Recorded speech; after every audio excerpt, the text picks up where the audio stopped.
ఇప్పుడు ఉమ్మడి ఖమ్మం జిల్లాలో ఆనాడు ఏ ఒక్కరు కూడా లేని సమయంలో మొదటి నుంచి ఉద్యమంలో ఉండి పోరాటం ద్వారా తెలంగాణ రాష్ట్రం తెచ్చుకున్న తర్వాత మరి మీ పేరు ఎక్కడ కూడా విడబడకుండా పోతుందన్న సమాచారం మా దగ్గర ఉంది. దానికి మీరు ఏ విధంగా స్పందిస్తున్నారు?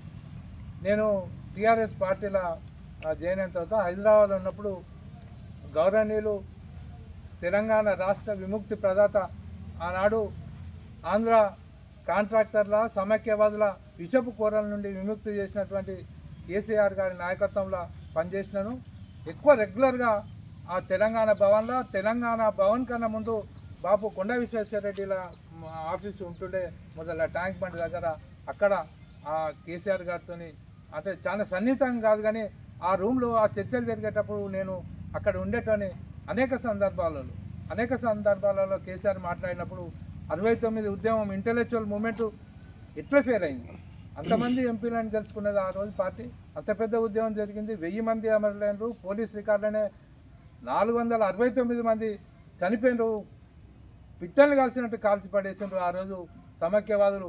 అలాంటి ఉద్యమం ఎట్లా ఫెయిల్ అయింది అని చెప్పి కేసీఆర్ గారు చెప్పినప్పుడు ఖచ్చితంగా ఆ రోజు ఉద్యమం విద్యార్థులు, మేధావులు, ఉద్యోగస్తులు వీళ్ళే నడిపినారు, వీళ్ళే భాగస్వాములైన కానీ సామాన్యమైనటువంటి ప్రజలు ఆ ఉద్యమంలో లేరు. సామాన్యమైనటువంటి ఈ కర్షకుల దగ్గర, కార్మికుల దగ్గర, చేతి వృత్తులు చేసేటోళ్ళ దగ్గర, సామాన్య ప్రజల దగ్గరికి పోయి నిత్యం మనం ఇట్లా దోపిడికి గురవుతా ఉన్నాం, మన వివక్షకు మన వృత్తులు గురవుతా ఉన్నాయి వివక్షకు అని చెప్పి వాళ్ళని ఎడ్యుకేట్ చేయాలి, వాళ్ళ పోవాలి. అంటే నేను హైదరాబాద్ నేను 93లోనే నాది లా అయిపోయింది. అప్పుడే మంచి ప్రాక్టీస్ ఉండే, మంచి ఆఫీసులో పనిచేసేటోని. అప్పుడే రోజుకు నాకు 800, 1000 రూపాయలు అట్లా వస్తుండే, మంచి జేబు నిండా పైసలు ఉంటుండే. అయినా కూడా కేసీఆర్ గారు చెప్పిండ్రు ఉద్యమం ఖచ్చితంగా గ్రామాలలో నిర్మించాలి, ఎవరి ఊరికి వాళ్ళు పోతే బెస్ట్. అంటే నేను ఆ కోర్టు కావున అందుకొని ఇక్కడికి వచ్చిన, కానీ కోర్టు కావున అందుకొని వచ్చినా కానీ కోర్టుకు పోలే. కంప్లీట్గా నా కోర్టు కావున అల్మారీలో పెట్టి తెలంగాణ రాష్ట్ర సమితిలోనే క్రమశిక్షణ గల కార్యకర్తగా పనిచేసినటువంటి ఆ నేపథ్యం ఉన్నది. అట్లనే ఈ జిల్లాలో ఆల్మోస్ట్ ప్రతి మండలం, ప్రతి గ్రామంలో పోయినాం.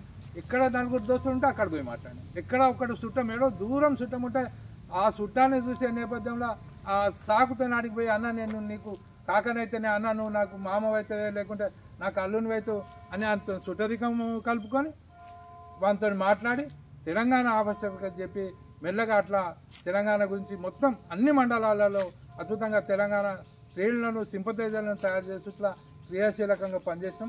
అదే సందర్భంలో నా వార్డు ప్రజలు కూడా అప్పుడు కూడా ఎలక్షన్ అంటేనే రూపాయలు, ఎలక్షన్ అంటే డబ్బు లేకుంటే లేదు, మందు లేకుంటే లేదు, ఇంకో కులం లేకుంటే లేదు. కానీ నా వార్డు ప్రజలు నేను ఇచ్చిన సర్వీస్కు నేను ప్రతి ఇంట్లో సభ్యుని, ప్రతి ఇంట్లో ఒక మామనే, ప్రతి ఇంట్లో నేను అన్ననే, ప్రతి ఇంట్లో నేను బిడ్డనే. అట్లా నా ఇంటి మనిషి గెలవాలని చెప్పి ఆటన లేకున్నా ఆటన ఖర్చు పెట్టకుండా కూడా మొత్తం అప్పుడు ఖమ్మం జిల్లాలో మొట్టమొదటిసారి 2005లోనే నన్ను మున్సిపల్ కౌన్సిలర్గా ఎన్నుకున్నారు.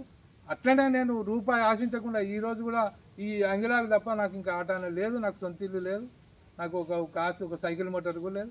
అట్లనే పనిచేస్తా ఉన్నా, కేసీఆర్ సైనికునిగానే పనిచేస్తా ఉన్నా, చివరాఖరి దాకా కేసీఆర్ సైనికునిగానే పనిచేస్తా. తెలంగాణ రాష్ట్ర సమితి ఇప్పుడు బీఆర్ఎస్ పార్టీ ఏది చెప్తే ఆ పని చేయడానికి సిద్ధంగా ఉంది.